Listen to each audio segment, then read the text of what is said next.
What's that stand for? Robin.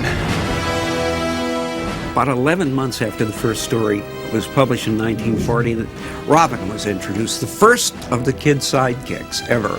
Over the years, over the decades, the legend has been that of Batman and Robin. And I think no matter how they're portrayed in the movies or the comics, from time to time Batman will be alone, from time to time they'll be together, but I think there's no way they'll ever permanently be separated out.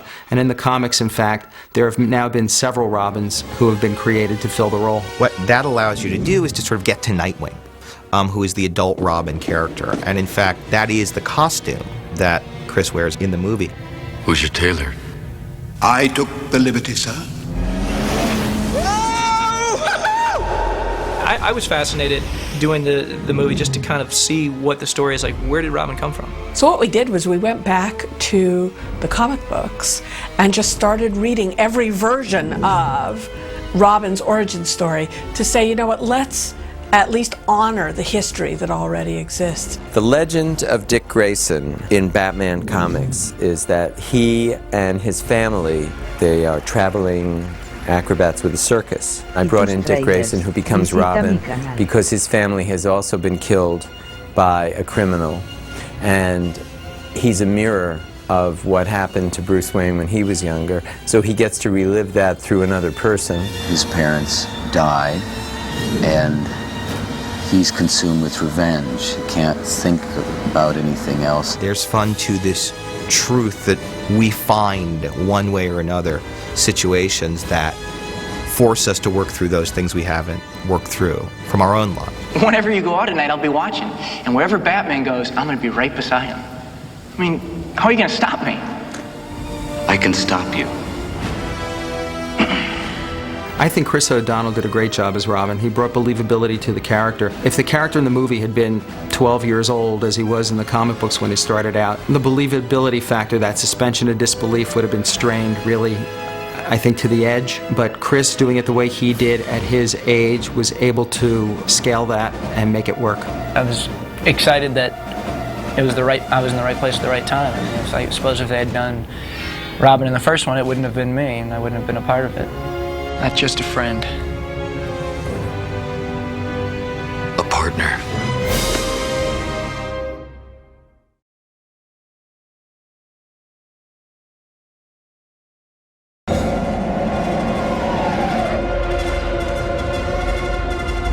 Bats aren't rodents, Dr. Meridian. Really? I didn't know that. You are interesting. And call me Chase. She's a criminal psychologist. She's just moved to Gotham City, and that's how she first encounters Batman, and he knocks her off her feet. I mean, she's sort of attracted to the dark side of life, so Batman is very attractive to her. Bruce Wayne is interested in her, so therefore there's a love triangle between two people, obviously. Chase is fun. She's smart as Bruce, sexy as Bruce. I said, it's not going to be believable. I mean, she's a psychologist. You just don't dress like this as a psychologist. Joel says, Nicole, this is a comic book. We throw logic out the window. It is heightened reality. And then as soon as he said that to me, I understood and we went with it. And it was the red lipstick, the perfect hair, the deep, gravelly voice. But when you got that blonde hair, you got to have a deep voice. I want to be close, but you won't let me near. What are you protecting me from? She's got a very straight job. She works inside the police headquarters. But as soon as she meets Batman, she's flagging him down off a local rooftop. I'll bring the wine.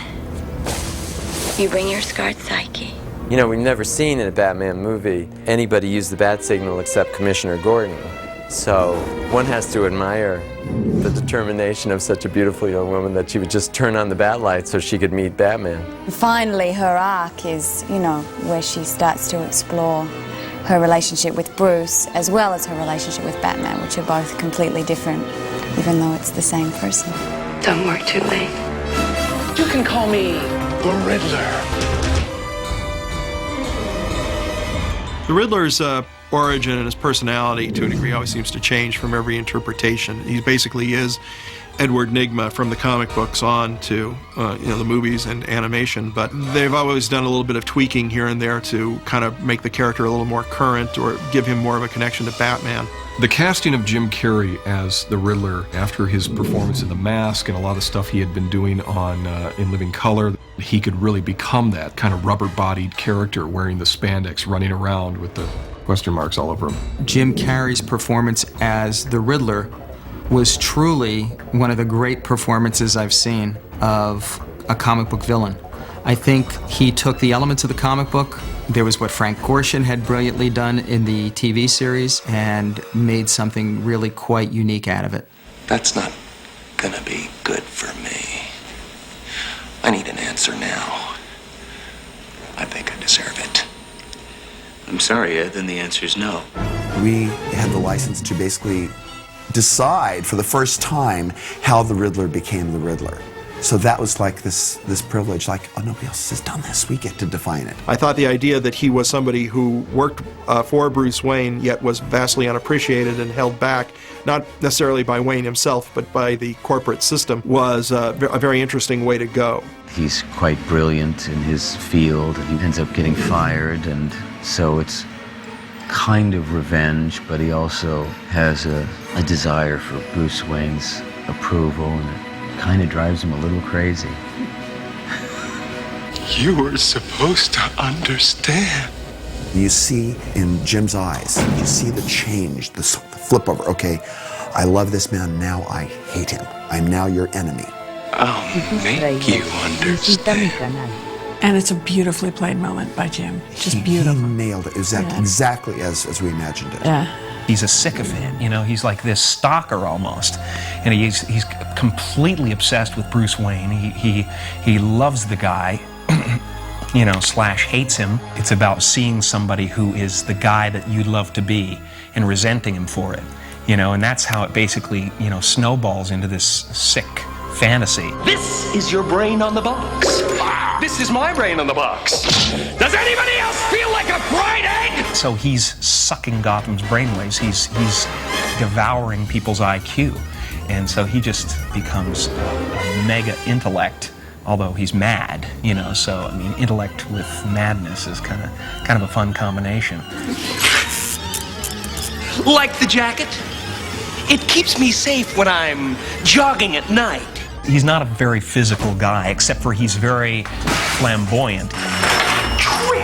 He's got a little touch of Fred Astaire, a panache, joie de vivre. But he's not going to hurt anybody with his fists, but he'll pick up a rock.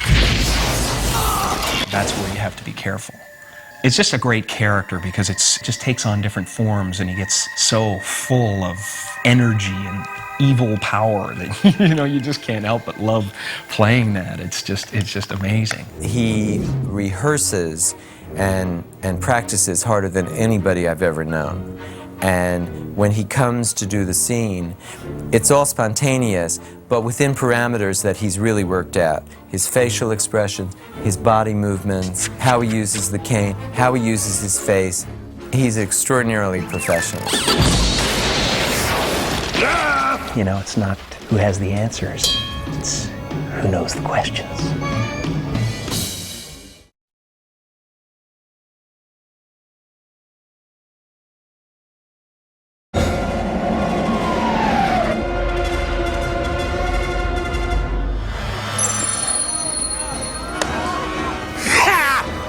Our kind of day. Harvey Dent was his name before he fell into villainy. And he was a district attorney in Gotham. And he actually had a rather good working relationship with the Batman. And when Boss Maroni, who is the sort of, you know, mafia don of Gotham City, threw acid in Harvey Dent's face and turned him into a psychotic schizophrenic, he became a criminal. He is a torn and interesting character because he was once a friend of Bruce Wayne's and was once a crusading district attorney and had so much good in him that to see him horribly scarred and really driven insane really brings a whole layer to his character development. It's someone who has a close connection with Bruce Wayne, and someone who, based on the fact that he wants to see justice done in Gotham City, will allow Batman, kind of a blind eye to operate. And then when he's scarred, it's like, this bitter payback, like I allowed you to operate in the city, I looked the other way, and now look what's happened to me as a result of this. Okay, now I'm your worst nightmare. Became everything that he shouldn't have been.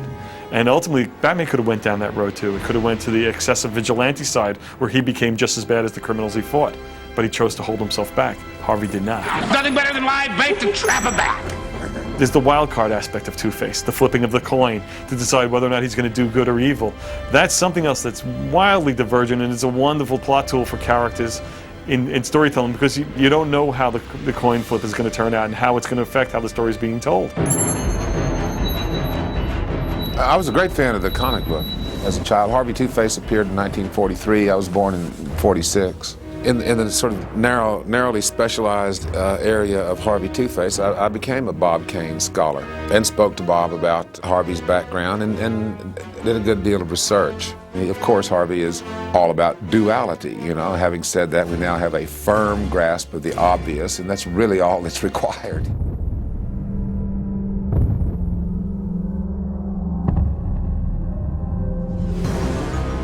What I loved is being able to create a fantasy world that there was no holds barred. Everything has to be designed, all the way down to the props, the Batsuit, the Batmobile. Chance to build a Batmobile, it's pretty rare to have an opportunity like that, so we jumped in.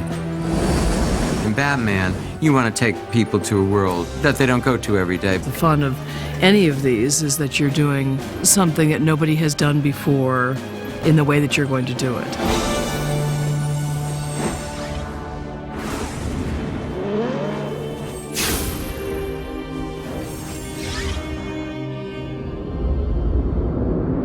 Production design is crucial to every movie. It really is. Even the ones where you don't think so.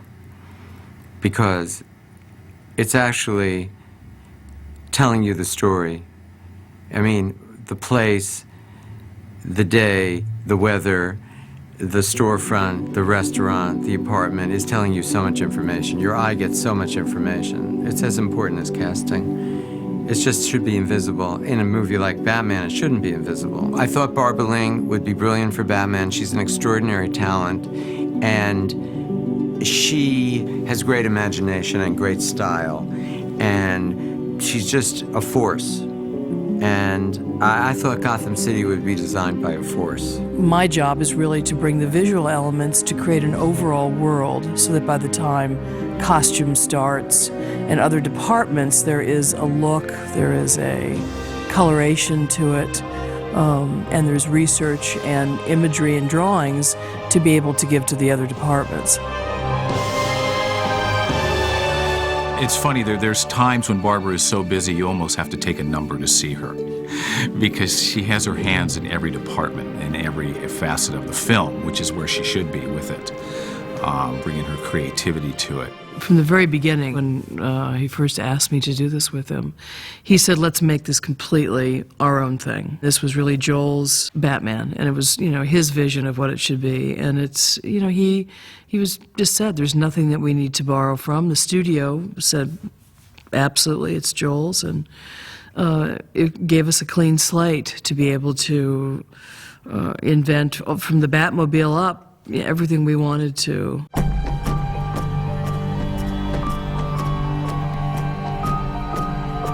My only suggestion to her was that we do faces and figures in the city so that the city had a personality.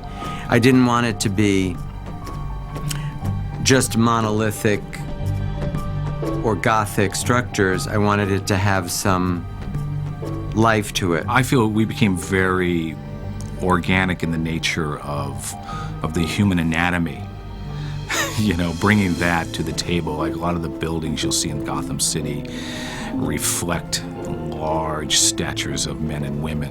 I think, in a way, when you ever think really of Gotham, obviously, when the comics were first being written, was for New York.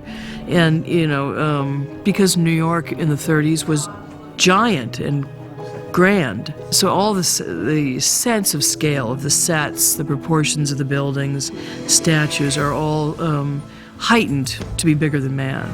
The idea was to keep it very much a sense you don't know where you are, you don't know, it could be any time period, it could be. I mean, that's very much what Gotham to me is about, is that you can never really pinpoint it.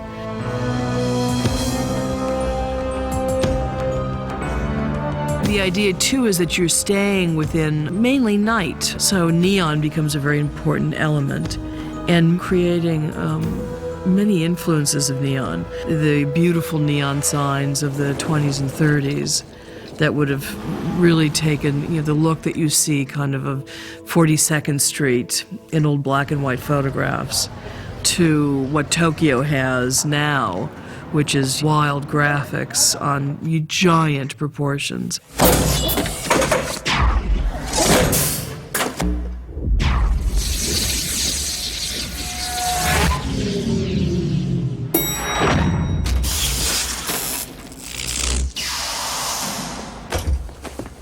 The Batcave was very modernized. It had the hydraulics so the car could come up. It was still a cave with bats in it, but it was much larger. I think we took the hangar where the Spruce Goose is, and that's where we built the interior of the Batcave. And there's so many elements that are going on within that one set. Not only do you just have the look of it, the underground cave look, you have the positioning of the Batmobile, you have the turntable that it sits on, you have the moat that's around it. We just took things that you've seen before, which was, there's always been a screen in the Batcave for Batman to sort of monitor what's going on. We just made it larger. But also, technology was changing so dramatically. This was 1994. So we took advantage of that. The Batcave evolved on the same level of the first time. First of all, we wanted to really see a full Batcave because they'd played it smaller or just more down, very few scenes in the Batcave in the original too. And we wanted to do big scenes, so we went, much larger.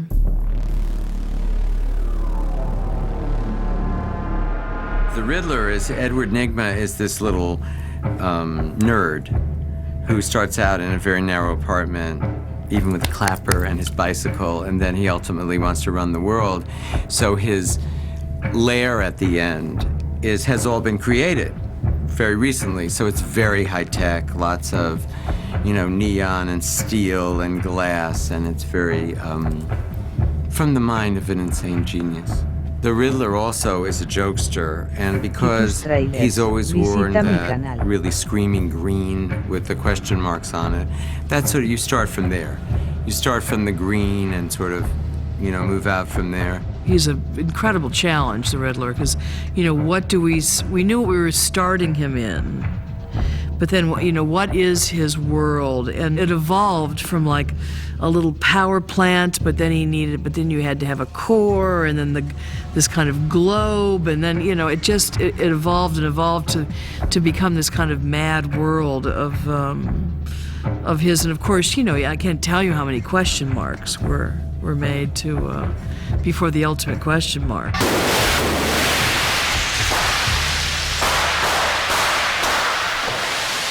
I literally every day would walk on the set and just my jaw would drop to the ground.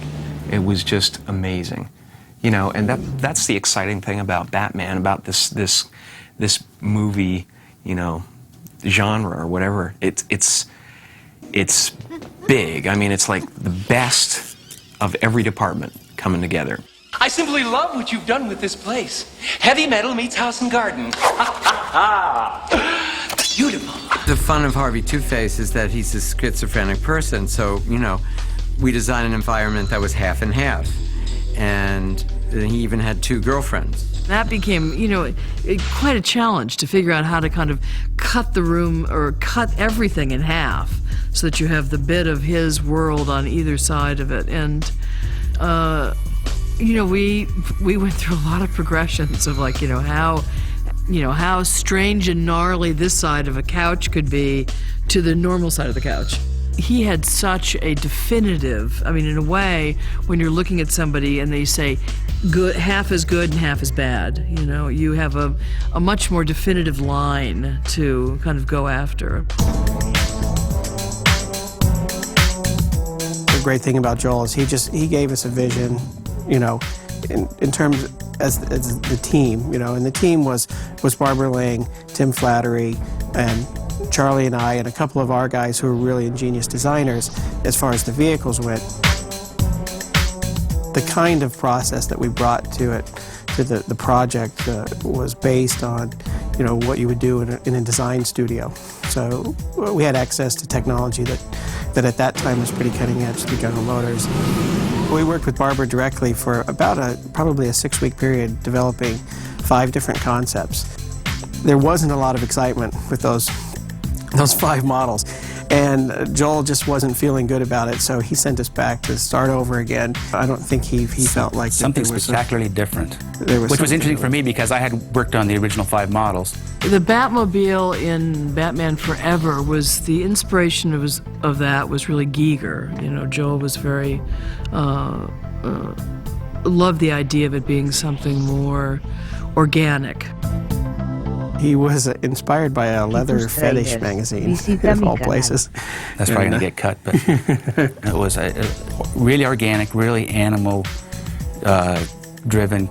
It wasn't automotive. Yeah, he wanted it to feel like it was a living, breathing entity, not necessarily a car. We showed it to him and he loved it. It was a multi-layered vehicle. 3 principal layers of vehicle, one on top of the other. And what we did is a clay model, full-size clay model, and modeled each level, made a mold, and then modeled on top of that the next level, made molds of that, and worked to the 3rd level, and then finally had the sets of tooling. So we actually, in volume, did 3 cars to make 1. We actually did 2. There was a stunt car and a hero car. It has to be fast. You know, it's a Batmobile, and we used a high-performance V8 engine that's a racing motor, so it had plenty of horsepower. Steering wasn't always a big issue, although there are times when it has to do stunts, and that's why we built 2 cars. One that's designed specifically, doesn't have an interior, it has a different roll cage, you know, to be used in the stunt. Ours, I believe that car, the 2 of them completed, probably had about 8,000 man-hours on it. And it represented about 30 different guys of different trades, different skills, to get it done. It was such a fast schedule, and the car was so complex, no one knew what it looked like until the day we put it together, which was a couple days before filming. So I started out, you know, brown hair, now it's more gray, and that happened pretty much in about 6 months.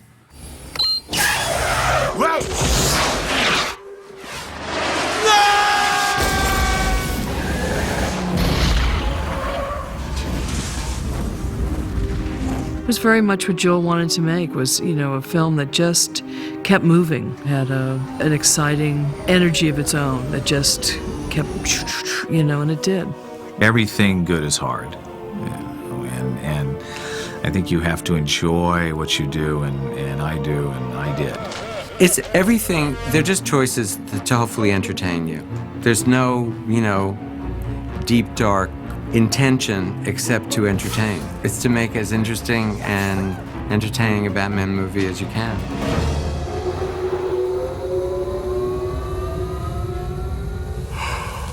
Now that's impressive!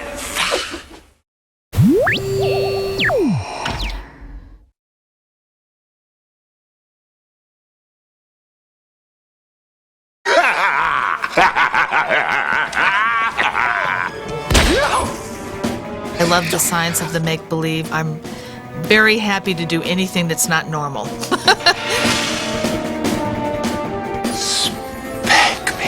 We had the most amazing group of technical people you could probably assemble under one roof. We started slapping that stuff on, and all of a sudden, you know, things started happening, and the next thing you know, the freaking character was born. Half your face is purple. Half of it's made out of latex. It may look just exactly like you, but it becomes an instrument of illusion.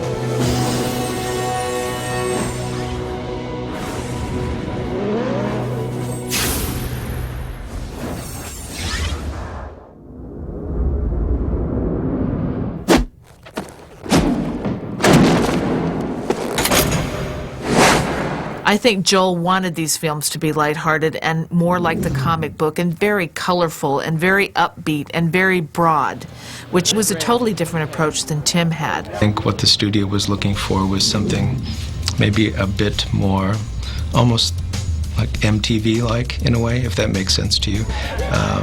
Something maybe a little edgier, a little more hip and interesting, so that you might draw a younger audience into it. When Joel came in, and he, seemed to have a feeling for how to do that. Joel is very flamboyant himself and is very much into the production design end of it, the costume design. He's done all these things himself, besides being a director. So he's really in tune with all the artistic flair of a film. So he's a really good director to work with in that he allows you to get crazy and do wild things and be, just off the wall.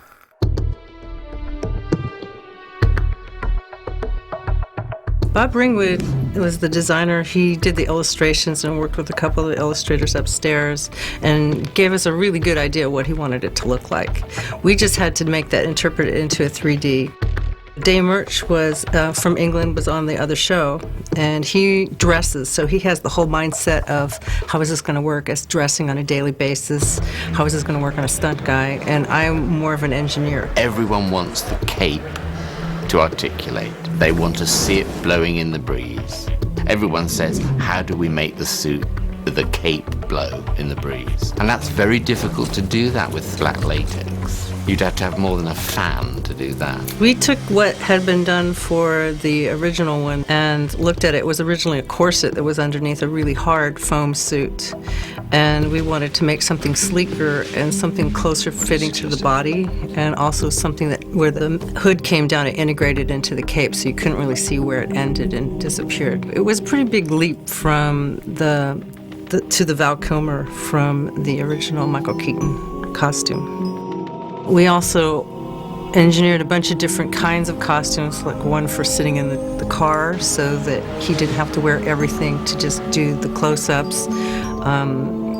We put ventilation in the back of the suits if the back part wasn't going to be seen, so that he could be cooler. And then we had to do boots with lead plates in the soles so that the feet would sink when they were in the water, because otherwise they just bob like a cork.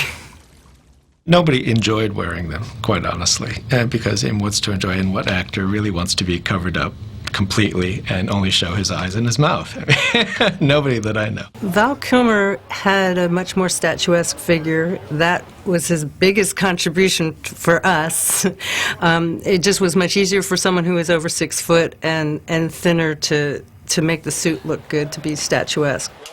I knew it was like something, and it just wouldn't come to me what it was. And one day I realized, in one magical moment, it's like being old. No one talks back to you when you're talking. You can't hear. You can't go to the bathroom. It's a long list of things that you can't do anymore when you're in the bat suit. But it looks good. I need a name. Batboy, Nightwing. I don't know, what do you think? What's a good sidekick name? And the Robin costume is based on Errol Flynn's costume for Robin of Sherwood, which is the year Robin was introduced into the comics. But then to take that rather show-busy, rather garish costume in primary colors and to render it in that beautiful metallic, luminescent finish in those muted tones was just stunning. It was basically the same technology. The only thing that's really different is the size of the suit and the color when it was painted at the end. So it went through the same track, through the same people, through the same hands. It was just, on different body forms. Joel really wanted the Robin character to be a heartthrob for the young teenage girls, obviously. So Chris was not really used to being kind of like as edgy as we wanted to make him. So, I had him get his ear pierced, so he wore an earring, because we didn't want to put a phony one on him because it just looked too cheesy. I had him with a little bit of, dark eye makeup on, and we gave him that really cute, edgy little haircut. And I think he came off really cute, and I think he was quite a heartthrob, with his black leather jacket and the whole, shebang.